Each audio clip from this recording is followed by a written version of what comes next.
Welcome to our online edition to Question and Response, or Q&R. This is because our church tries to value questions and those who ask them, and we do this after every service, more or less, on a Sunday morning because we want to give an opportunity for people to text in questions anonymously.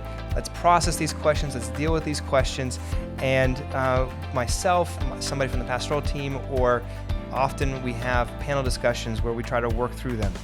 Now, in this online edition, what we're trying to do in this series is work through some of the more frequently asked questions that people have that might be keys to understanding what Christianity is and who Jesus is and what he's all about.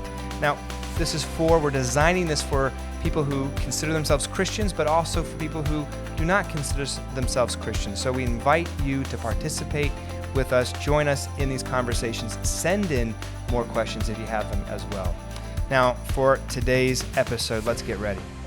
Hello and welcome to today's installment of our new online Q&R series that we are sharing on our YouTube channel as well as on our podcast. I'm joined again by Bruce O'Neill, who's new to our pastoral team. Bruce, how are you doing today? I'm doing great, Michael. Bruce, we're doing this from Lincoln Square, where our church is located. There is a cinema right around the corner that I smell the popcorn all the time. Be honest with me. Have you gone over there and bought popcorn and then walked into your apartment with it? I've lived here for 2 months, and I've done it 3 times. I knew it. I knew you did that. I've ridden my bike by, and you can just smell that popcorn. And sometimes you're like, no way, but sometimes you're like, can I just go in there? And next time we'll go over there and do it together. All right, well, today's question that we're going to deal with, another big question, what is Christianity? And I know that's, as we're both ministers, we get asked that question all the time, right? I mean, what is Christianity? And they just want to know what's different because they're evaluating all the faiths that are out there and no faith. Right, and we live in New York City, which is what's amazing. One of the things I love about this is you go on the subway, you're sitting next to people with radically different views, radically different religions, but also assumptions. People who aren't Christian, don't believe in anything. That's still a view that they have that is infecting how they see reality, and we have to work through and deal with. So I think it makes a lot of sense. What is Christianity? I would go about it and say there's 2 main ways, and then I'd love to hear your thoughts too, Bruce, of how to categorize Christianity. One is from an outsider's perspective. Christianity is one of the main world religions, and like all religions, it has a very particular set of assumptions, values, and it's saying here's how to live life in light of those values, because it sees reality in a very particular way. Now, in every religion, in every non-religion, says the same thing in some respect. Would you agree with that assessment? I think that's one of the things that people evaluate. What's different? Do you need Christianity to live a good life, to live a moral life? No, you don't. Lots of people in other faiths and no faith at all live very moral lives. Right, because they have an assessment of how reality is. Yep. And they say, here are the values I have in light of that, and here's how I'm going to live in light of that, and they do it. So I think that's how you kind of can evaluate Christianity, kind of like this from the outsider perspective. If I was from the inside, I would categorize Christianity this way, in 3 ways. It's bad news, it's good news, and it's better news. Bad news, good news, and great news, put it that way.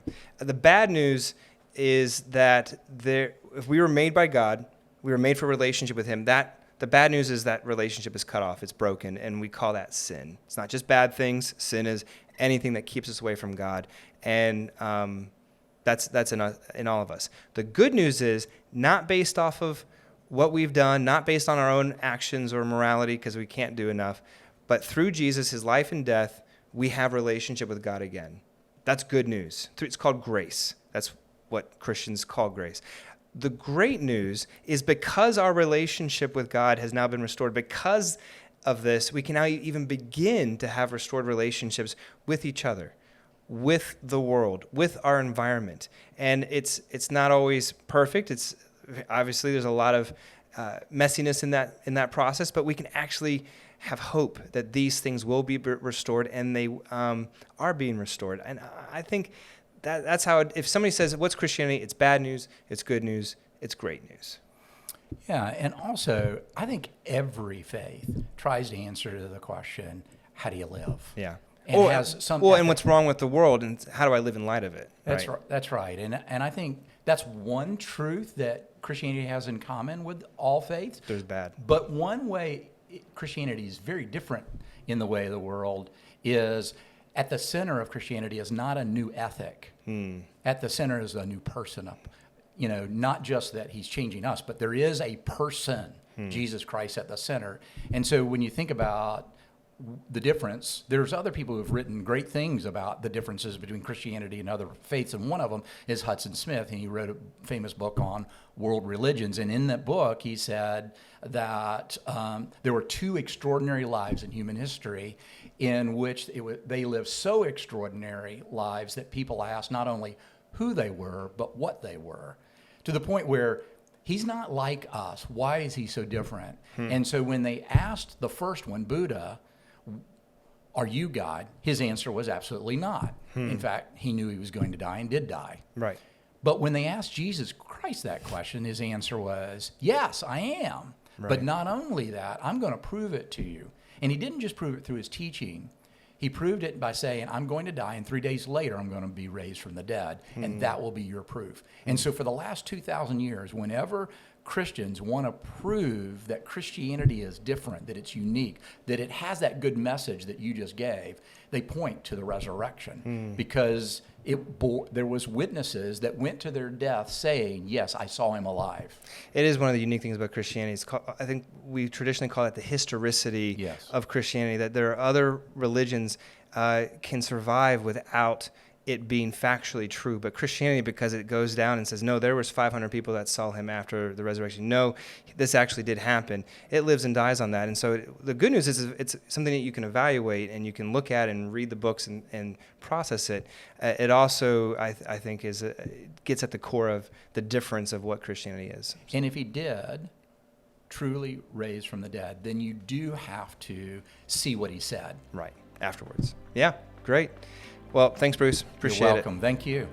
Thanks for tuning in to today's episode. If you still have questions that you would like to process or work through, please email us at lsq@redeemer.com. We'd love to work with you through those questions. You can also join us anytime, any Sunday at our Sunday worship services. They meet at 10:30 a.m. at the corner of 64th Street in CPW, Central Park West, at the Ethical Culture Society. It's right over there. We'd love to see you there if you can. You can also find us online at our YouTube channel to watch services there as well. But that's it for today's episode. We look forward to connecting with you again soon.